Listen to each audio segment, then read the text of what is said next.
الحمد للہ رب العالمین والصلاة والسلام علی سید الانبیاء والمرسلین الصلاة والسلام علیک یا سیدی یا رسول اللہ وعلی آلک واصحابک یا سیدی یا رحمت للعالمین۔ محترم سامعین و ناظرین، بحمدہ تعالی آج تیسری تراویح کے اندر تیسرا پارہ لاسٹ نصف یہ ہوگا اور چوتھا پارہ جو ہے وہ 3/4 ثلث تک پڑھا جائے گا انشاءاللہ العزیز۔ جہاں سے منزل شروع کی جائے گی اس میں یہ کلام جو شروع ہو رہا ہے وہاں اللہ رب العزت فرما رہا ہے ان الذین یکفرون بآیات اللہ ویقتلون النبیین بغیر حق۔ فرمایا بے شک وہ لوگ جو اللہ رب العزت کی آیتوں کے منکر ہوتے ہیں، ان کا انکار کرنے والے ہوتے ہیں اور پیغمبروں کو ناحق شہید کرتے ہیں،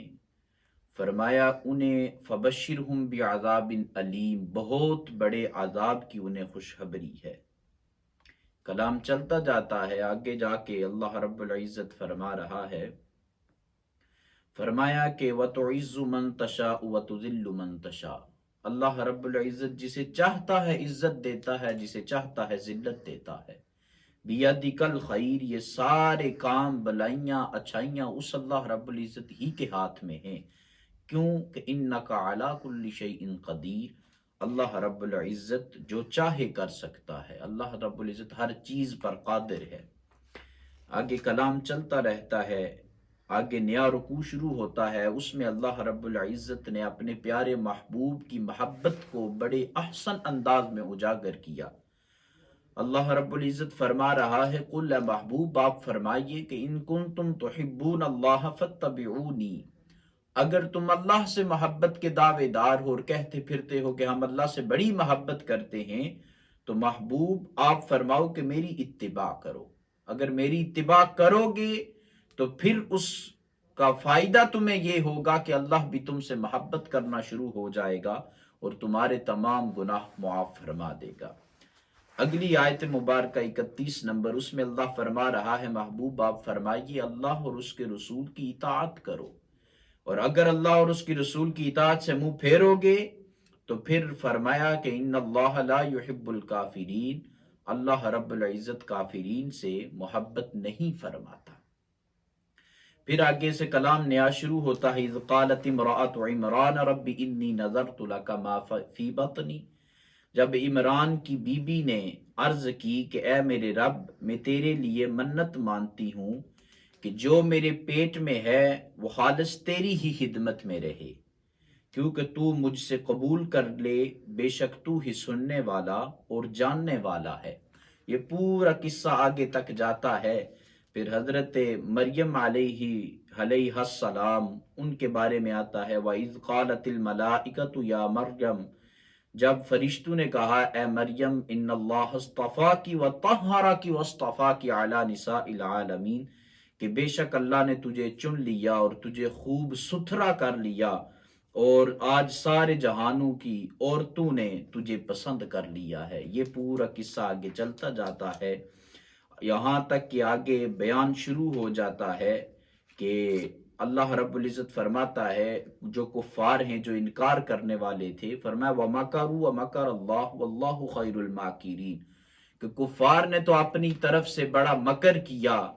اور انہوں نے اللہ نے ان کے ہلاک کی خفیہ تدبیر فرمائی، اور اللہ جو ہے وہ سب سے بہتر اچھی تدبیر فرمانے والا ہے۔ پھر آگے جا کے تو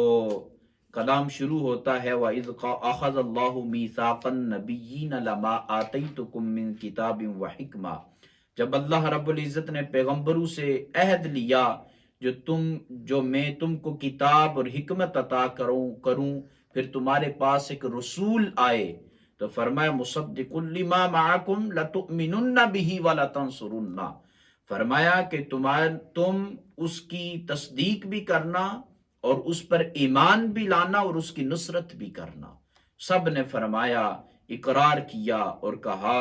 کہ اس پر میرا باری ذمہ لیا، اللہ رب العزت کی بات پر انہوں نے ذمہ لیا اور عرض کی کہ قالوا اقررنا، ہم نے اقرار کیا، یعنی حضور علیہ الصلاۃ والسلام کے بھیجے جانے کی خبر اللہ رب العزت نے انبیاء کو پہلے ہی دی تھی۔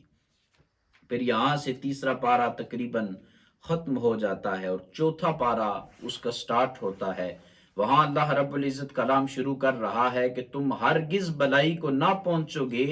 جب تک راہ خدا میں اپنی سب سے پیاری چیز خرچ نہ کرو، یعنی اللہ رب العزت کی بارگاہ میں جو کچھ خرچ کرنا ہے تم نے، جو تمہیں عزیز ہے، جو تمہیں پیاری ہے، محبوب ہے، وہ اللہ رب العزت کی بارگاہ میں خرچ کرو گے، کیونکہ اللہ رب العزت فرمایا وَمَا تُنْفِقُوا مِنْ شَيْءٍ فَإِنَّ اللَّهَ بِهِ عَلِيمٌ، فرمایا جو تم خرچ کرو اللہ رب العزت کو تمام معلوم ہے جو تمہیں محبوب ہے اور تم کیا خرچ کر رہے ہو۔ یہاں سے اللہ رب العزت نے اللہ کی راہ میں خرچ کرنے کا سارا بیان شروع کیا۔ آگے جا کے فرمایا گیا اے ایمان والو اللہ سے ڈرو حق تقاتہ، جس طرح اللہ سے ڈرنے کا حق ہے، اور ہرگز تم نہ مرو گے مگر مسلمان، یعنی اللہ سے ڈرتے رہو گے تو تمہیں کلمہ نصیب ہوگا، اور تم جب مرو گے تو تم کلمہ شہادت پڑھتے ہوئے فوت ہوگے۔ آگے اللہ کی رسی کو مضبوطی سے تھام لو اور فرقوں میں نہ بٹ جانا، یہ اللہ رب العزت نے فرمایا اللہ کی رسی کو مضبوطی سے تھامے رکھنا اور فرقوں میں نہ بٹنا۔ آگے فرمایا گیا کہ تم بہترین امت ہو، کیوں کہ یأمرون بالمعروف وینہون عن المنکر، کہ تم نیکی کا حکم دیتے ہو اور برائی سے منع کرتے ہو۔ آج امت مسلمہ کس دانے پر کھڑی ہے؟ کیا یہ نیکی کا حکم ہم دے رہے ہیں، برائی سے منع کر رہے ہیں، یا خود ان کاموں میں ملوث ہو رہے ہیں؟ لمحہ فکریہ ہے امت مسلمہ کے لیے، جس کے بارے میں رب تو فرما رہا ہے کنتم خیر امت اخرجت للناس تأمرون بالمعروف، تم تو بہتر امت ہو جو لوگوں کو نیکی کا حکم دیتی ہو۔ لیکن آج ہم اس کے اگر الٹ کر رہے ہیں تو یہ ضرور ہم دھوکے میں ہیں۔ اللہ رب العزت ہمیں اس سے محفوظ و مامون فرمائے۔ پھر کلام جاتا رہتا ہے یہاں تک کہ آگے اللہ رب العزت فرماتا ہے کہ اے ایمان والو سود دون گنا نہ کھاؤ، یعنی کہ سود نہ کھاؤ، دگنا ایک مال لے کر اس سے دگنا مال لے کر، ایک مال دے کر اس سے دگنا مال لے کر، جس کو سود کہتے ہیں، یہ نہ کھانا، اللہ سے ڈرتے رہنا تاکہ تم فلاح پا جاؤ۔ آگے فرمائے گا وما محمد الا رسول، محمد تو ایک رسول ہیں، ان سے پہلے بھی کئی رسول گزر چکے ہیں،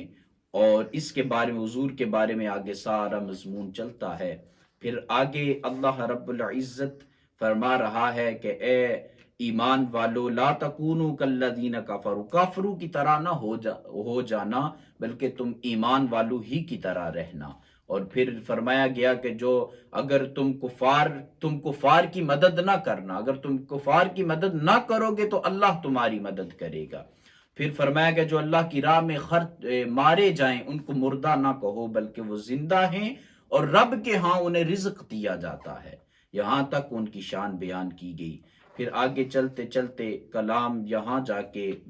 یہ بھی فرمایا گیا کل نفس ذائقۃ الموت، ہر کسی نے، یہ زندگی فانی ہے، ہر کسی نے چھوڑ کے جانا ہے اور موت کا مزہ چکھنا ہے، لہذا ہمیشہ موت کی تیاری کرتے رہنا۔ پھر یہاں جا کے کلام ہمارا ختم ہو جاتا ہے، یعنی آج کی منزل یا ایھا الذین آمنوا اصبروا وصابروا ورابطوا، اے ایمان والو صبر کرتے رہنا، صابر بنتے رہنا اور نگہبانی کرتے رہنا اور اللہ سے ڈرتے رہنا، لعلکم تفلحون، تاکہ تم کامیاب ہو جاؤ۔ اے ایمان والو کامیابی کا راز یہی ہے کہ جو اللہ رب العزت کی طرف سے تم پر آزمائش آئے اس پر صبر کرو۔ اللہ رب العزت ہمیں صبر کی توفیق عطا فرمائے، صحیح معنوں میں قرآن پڑھنے کی، اس کو سمجھ کر عمل کی توفیق عطا فرمائے۔ وما توفیقی الا باللہ۔